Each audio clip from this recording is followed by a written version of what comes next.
February 1906, W.K. Kellogg created Kellogg's, the company we are now so familiar with for producing family favourites such as Frosties.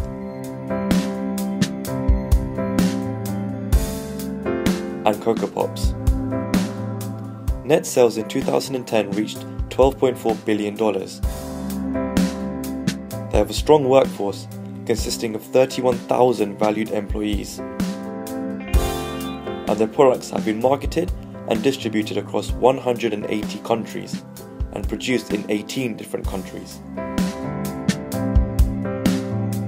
We have reviewed the 2010 Corporate Sustainability Report, which have been split up into 4 key pillar areas: marketplace, environment, community, and workplace. These address the triple bottom line: people, planet, and profit. Today, we're going to determine if this report is just greenwash or truly best practice.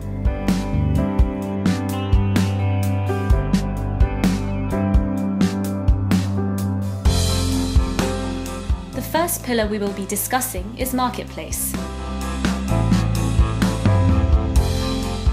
Kellogg's have shown an active interest in improving the nutritional value of their products. Their main focus has been on reduction of sodium content in their most popular products. For example, Cocoa Pops have reduced sodium content by 13%. In addition, sugar content has been reduced by 15%.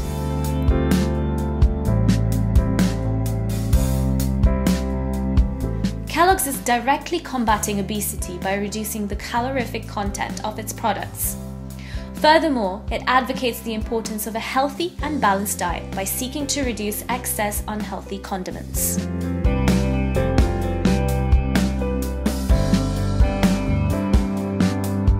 Although Kellogg's emphasize their apparent fight against obesity, they share no specific data for how they intend to actually reduce the calorific content of their products.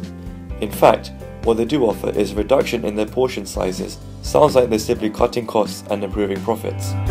And yes, they may have reduced salt content in Cocoa Pops UK, however, they fail to point out the inconsistencies between markets. Kellogg's boasts a new mobile electronics use policy, which gives the company the right to terminate any employees caught using their phones at work. Isn't this just standard work environment protocol? In Kellogg's own words, the penalties for non-compliance are strong. For example, any employee discovered texting while operating a Kellogg-issued vehicle will be terminated. Looking at their second pillar, it is clear that Kellogg's takes its responsibilities towards the planet very seriously. They set greenhouse gas emissions and landfill waste targets for 2015. 51% less waste is being sent to landfill sites now. And boast a strong commitment to zero net deforestation. Furthermore, energy use per gigajoule has decreased, as has water usage, having fallen by 14%. In addition, 100% of cereal packaging sourced from recycled fibre, leaving 288 million pounds of packaging removed from the waste stream. Kellogg's are also setting a foundation for a sustainable future by teaching farmers to be more efficient with rice, corn, and wheat production. And now to the bad. No, I said bad. Kellogg's devotion to the environment can also be questioned. They do not advocate anti-land grab policies, which lead to a failure to recognise the land rights of local communities for food security and cultural or spiritual rights. Furthermore, they offer no compensation in cases of land right violation, and there are no examples of actively engaging with suppliers to address land rights issues in the supply chain. In addition, there is no disclosure of agricultural emissions. Finally, they do not require their suppliers to declare water usage.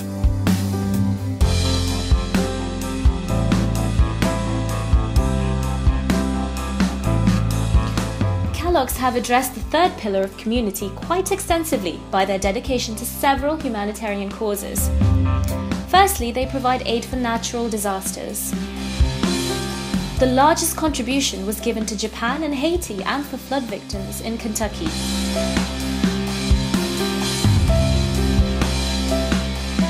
Kellogg's also contributed $13 million in cash and $19 million in products to non-profit and charitable organizations.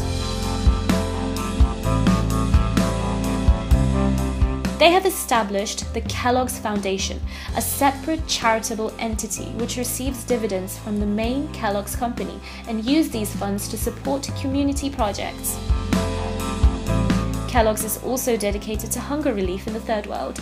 Back home, they recognize the importance of breakfast for children and contribute to breakfast programs and clubs. Furthermore, they also encourage physical fitness programs and school ground development. Adversely, Kellogg's has not endorsed the UN Women's Empowerment Principles, nor do they have an International Women's Committee that report to management to address and resolve issues. There is no mandatory training on sexual harassment and non-discrimination policies throughout the supply chain. This shows a lack of community values by ignoring a fundamental part of society. Kellogg's also fails to address some aspects of fair trade and community sourcing. There are no fair and transparent contract arrangements with small-scale producers that include mechanisms for fair sharing of risks. Furthermore, there are no policies demanding reasonable prices for small-scale farmers. For their fourth pillar, Kellogg's aim to provide a diverse and safe environment in their workplace.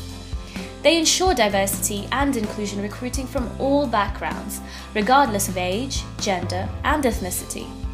Their success in this area is proven by their score of 100 in the Equality Index.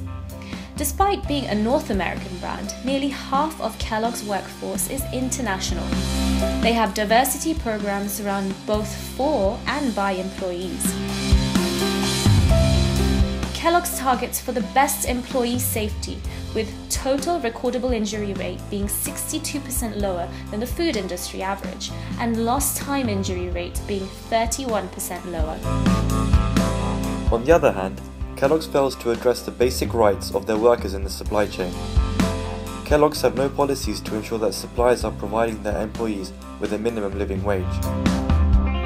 They also do not track the number of workers in their supply chain and those without fixed contracts. Furthermore, Kellogg's have made no commitments to uphold the UN guiding principles on business and human rights. They have also not committed to reduce precarious work. This exemplifies a fundamental lack of understanding and consideration for employees in the supply chain. Kellogg's attempt to demonstrate their appreciation of their responsibility towards their self-identified 4 pillars, building upon Carroll's pyramid of social responsibility. However, there are clearly areas that need to be addressed. We believe that once these issues have been resolved, Kellogg's can refer to themselves as custodians of sustainability. With regard to the report model used by Kellogg's, they have adhered to the G3 guidelines instituted by the Global Reporting Initiative, GRI. The GRI advocate that a sustainability report should provide a balanced and reasonable representation of the sustainability performance of a reporting organization, including both positive and negative contributions. However, we feel that overall the report doesn't offer a truly balanced picture and focuses more on the past than looking to improve the prospects of its future. In contrast to this, the report is extremely readable with consistent color schemes to reflect the colorful packaging of its products and its popularity with consumers of all ages. The information is presented in a way that is easy to interpret, with a vision statement at the beginning of each pillar summarizing the main points that are mentioned later. So would we recommend this as a reporting model for other companies? Well, not just yet, as overall, despite the attractive layout, we feel that Kellogg's needs to address the aforementioned issues in order to be truly considered a model for corporate responsibility.